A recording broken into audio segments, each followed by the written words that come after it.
Alright, welcome back. This is AP 103, Lesson 4, and in this lesson we're going to be studying ninths in the key of G. Okay, so there's a couple of new ones here that we're going to want to go over. A couple of new ones that we're going to have, one is the E9 chord, and we basically make an E9 by taking E7, which is D, G sharp, B, and adding the 2.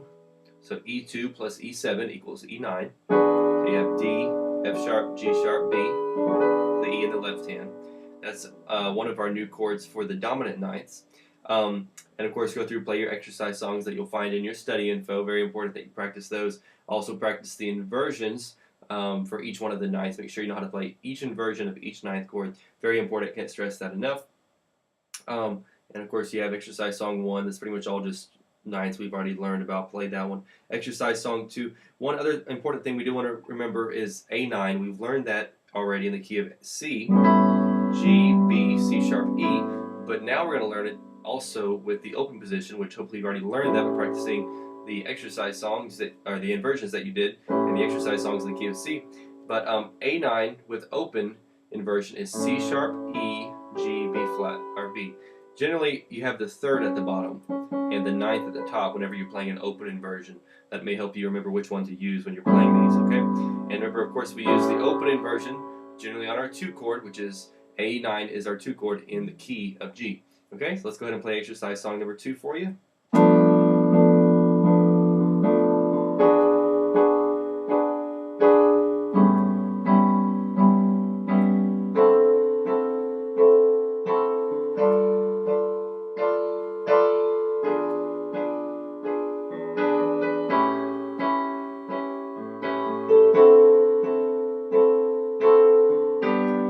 Alright, let's slip the fingers there too. Played a little bit more an advanced chord there. Actually, E9, sorry about that, is D, F sharp, G sharp, B. Okay? Alright, exercise song 3. One new chord that you do want to pay attention to here is the E minor 9. Okay, E minor 9 is E minor 7 plus E2. So here's E minor 7, just add your 2. E minor 9 is D, F sharp, G, B. And of course, remember to go through and play all the inversions for all of these new chords you're learning. Find those on the right side of your study information. And let's go ahead and play exercise song number 3 for you. Also, before we do that, one quick new one also is A minor 9 with the open inversion. Okay, remember your flatted third is going to be on the bottom, your ninth on the top. C, E, G, B. Looks like a C major 7 in its first inversion. Alright, good. Let's go ahead and play that.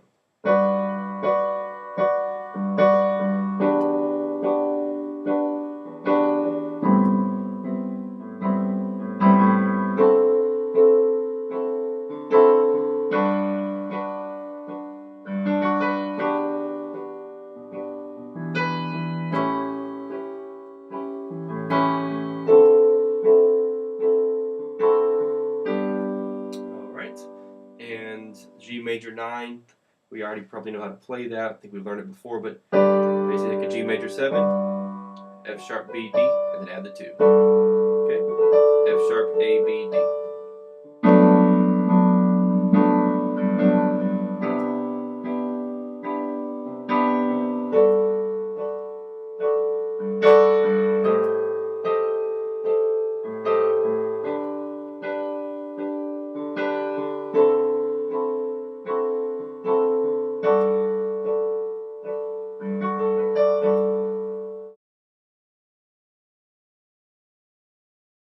Alright, so let's go over our new songs for the key of G. There is no telling, and in the presence of Jehovah. And we'll start off with There Is No Telling.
traditional tone in the key of G.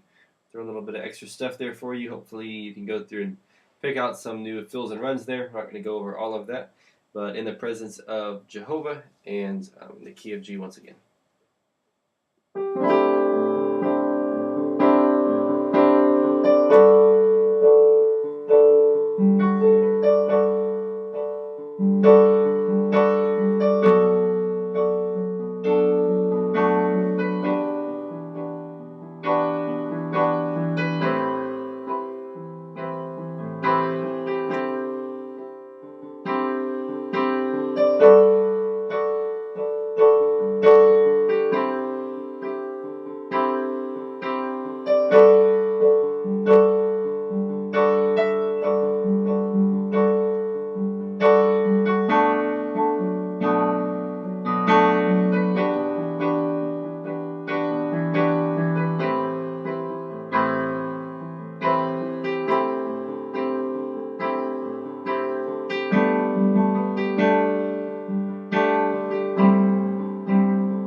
So that's in the presence of Jehovah in the key of G, and we'll be back shortly to go over some substitution rules for the key of G.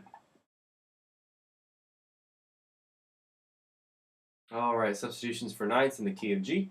We're not going to spend a whole lot of time on this because the rules are virtually the same as they are for the keys of C and F, but for instance, you have a song here, let's say it starts on our one chord G, goes to another G, has a C, you go to, has a G. Second line you have E minor, A, D, and D again, and then it's followed by a G. Basically just a standard song progression. What you can learn from just playing a song like this that's very simple in nature, you can actually just look at it and figure out what kind of chords you can substitute. So just like we did in the key of F and C, basically you take the G chord, and you know it's just a major chord, so you can change it to a G major 7, or what's even better, a G major 9, okay? So pretty much any major chord, if it's on our 1 or 4, we know we can change that into a major 9. Now, if we're going in a movement from 1 to 4, we know we can change the 1 chord to a 9 right before we go to the 4. Okay, anytime you have that 4th movement, you can do that. Same thing when we go from A to D. You can change the A to an A7 or an A9, as we're looking at here, right before we go to D. Okay, that's your 2 to 5. You can also use it on your 5 to 1. So for instance, D to G in the key of G. So right before you go to your 1 chord, play a D9. It'll have a nice little feel like it wants to move to the next chord. Alright, so that's pretty much the breakdown of the substitution for ninths. Of course, if there's a minor chord, you know you can substitute a minor 7th, or of course a minor 9th, which is going to sound better. Minor 7th has a little more plain. Minor 9th has a little more of a full sound to it. And of course, remember on your 2 chord, your A, you can play that open 9. It's going to sound a whole lot better than just that closed up one. Make it sound a lot more professional. Okay? That's pretty much it for substitutions with the 9th chords in the key of G. There's not a whole lot. Go through in your study info, play Surround Me, O Lord, that has the song using the 9ths. In fact, let me play that very quickly for you just to close this lesson out.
Alright, so that's Ninths in the key of G. We're back here shortly to go over lesson 5.